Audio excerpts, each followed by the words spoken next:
Paul, the word recession was the #1 Googled term in May. There's a lot of fear out there, including inside of myself. Now, I have the lucky opportunity of having you in my life to guide me. I'm just a normal Joe asking you questions, but the question is, can you provide some hope in that is the world economy about to enter crisis zone? So before we even answer that question, I want everybody to remember in the last 300 years, this country and the world has seen so much bad happen all over. Yeah.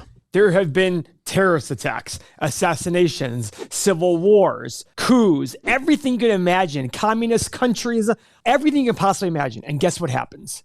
In the long run, we get better. Not just the US, everyone. 300 years ago, we weren't even a country. Right? Great Britain was the place to be, or wherever it was, and Great Britain is still grown, even though they lost the control as the most powerful country in the world. Yeah. So, is recession going to happen? You know, I keep hearing these Fed people and Yellen, the Treasury Secretary, say a recession isn't inevitable. Well, I don't know what their definition of inevitable is, and I can't even say the word.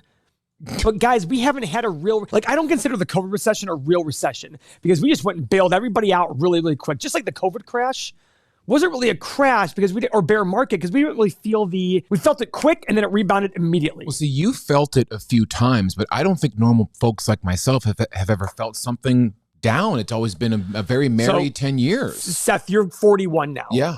The last time we had a real recession was you were 28, 29. You didn't even have a real job yet. I didn't even know what it was. It didn't matter to me at all. Yeah, because you were in grad school. And a lot of our viewers are 25 to 45. So even if you're 45, you might not have cared because you were still 30, 31, 32, and you were still probably maybe single, didn't have really a lot of expenses. So that was kind of okay for you. The world will eventually have a recession. Is it going to be now? Is it going to be 3 months from now? Is it going to be 3? I don't know. But the good thing about discussing it now in this kind of platform is preparation.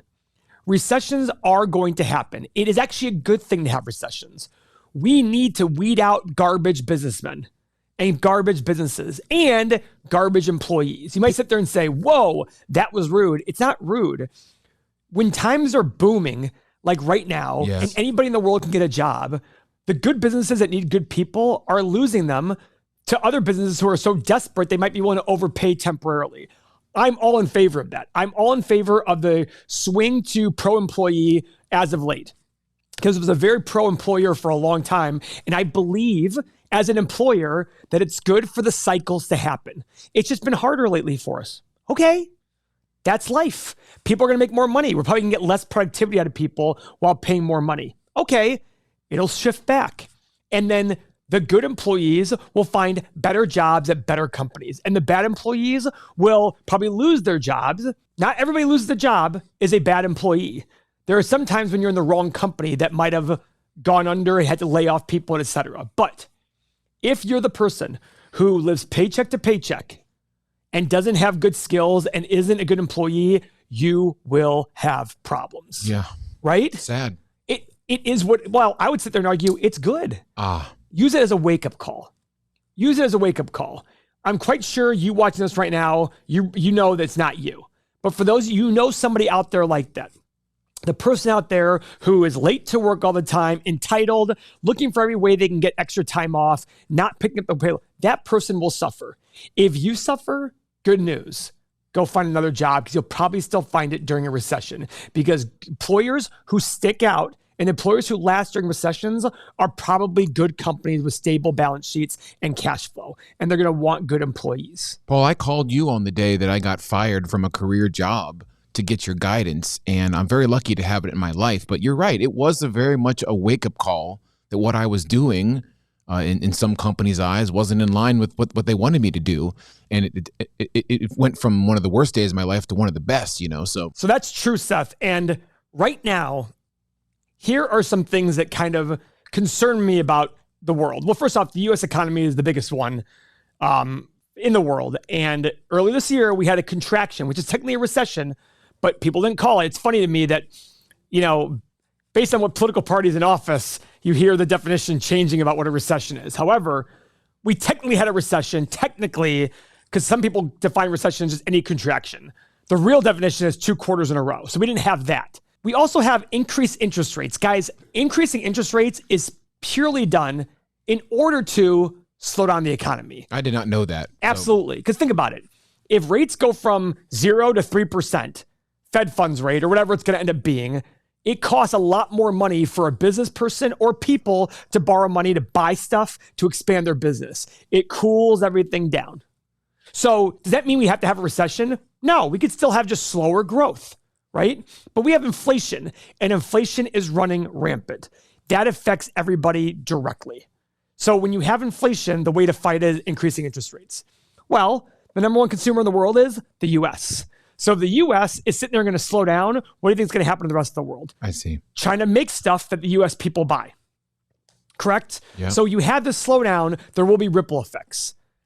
Does it mean we're going to have a worldwide? I don't know, but at some point we will.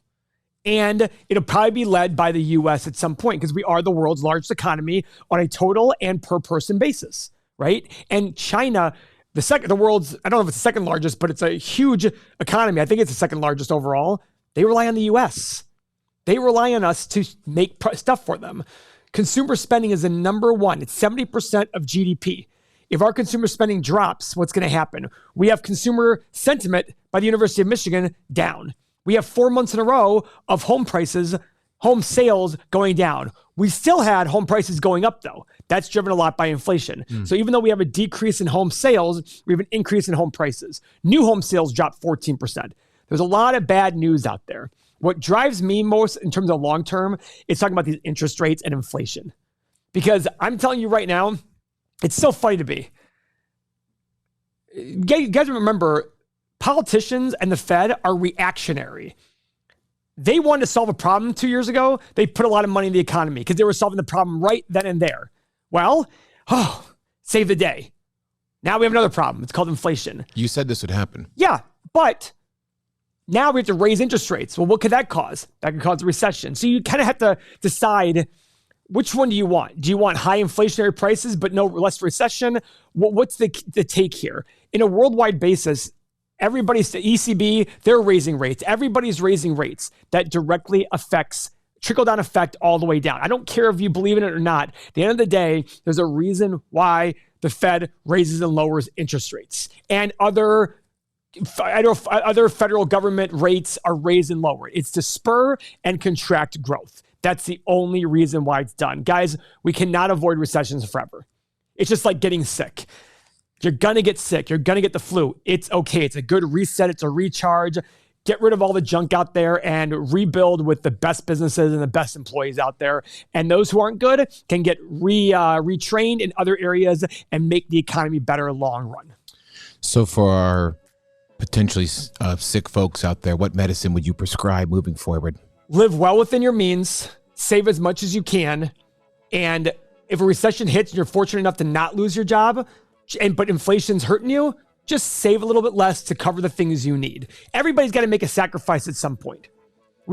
Even I make sacrifices in my life at some point based on the way the economy is. You have to too, and that's okay. But stick on with the channel. This is what we're explaining. And if you want to learn about the coming recession, could be an opportunity of a lifetime, please click this video that we made just a while back.